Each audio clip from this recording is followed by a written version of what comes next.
La Pologne a toujours été un pays un peu différent du reste de l'Europe. Imaginons ce qu'on aurait écrit et dit sur nous si les médias avaient existé à l'époque. La délégation dirigée par Paul Vladimir Włodkowicz au Concile de Constance a soutenu la thèse que le christianisme ne pouvait pas être imposé par la force et que les païens étaient assujettis à la loi. À la fin du Moyen Âge, cette idée était révolutionnaire.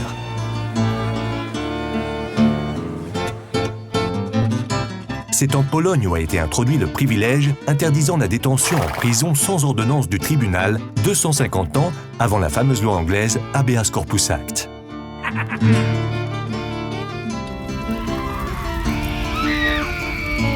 Quand en Occident les gens ont été terriblement brûlés et abattus,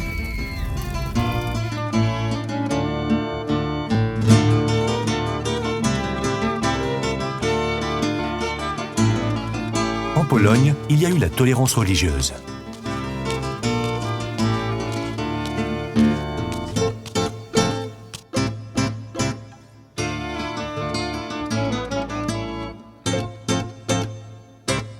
C'était en Pologne où la Confédération de Varsovie a été adoptée. Le premier acte garantissant la liberté religieuse dans le pays. Seulement 25 ans plus tard, en France, un édit similaire est entré en vigueur.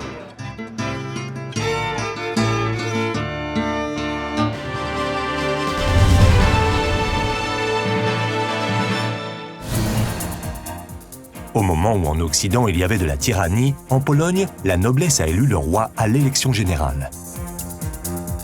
Welcome to election night. Over the next few hours, we'll discover what's happened. Les articles henriciens ont sévèrement limité le pouvoir du roi en Pologne.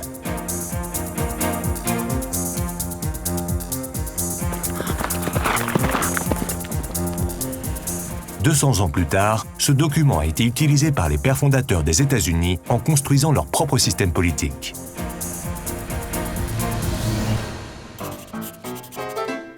Knesset n'a pas été le premier parlement juif. Auparavant, il y avait déjà le Parlement des Quatre Terres possédant les pouvoirs fiscaux. Les Polonais ont adopté la première constitution en Europe. Bien que seulement la noblesse ait été considérée en tant que citoyen, les bases de la création d'un État moderne ont été introduites. Cela ne pouvait pas plaire aux tyrans éclairés.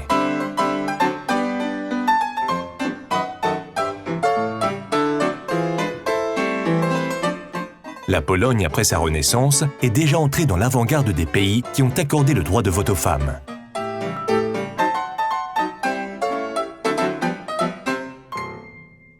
La Pologne, le pays des racines de la démocratie.